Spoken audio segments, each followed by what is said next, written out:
नर्मदे हर या ठिकाणी आज खप्परमाळ आणि या खप्परमाळच्या डोंगरातून मधल्या रस्त्याने आम्ही चाललेलो आहोत। आता वाजले 4 आणि आता आम्ही निघालो या ठिकाणी मधल्या रस्त्याने।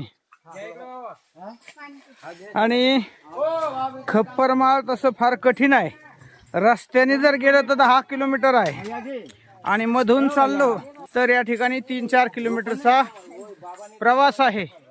आम्ही बरेचसे मंडळी एकत्र असल्यामुळं त्या ठिकाणी येली आणि आमच्या बरोबर काही बॅगा वगैरे नेण्याकरता देखील काही मुलं आहेत, त्यामुळं अजूनच थोडंसं व्यवस्थित पद्धतीने त्यांना रस्ता माहिती आहे।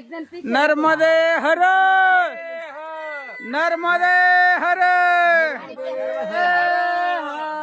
नर्मदे नर्मदे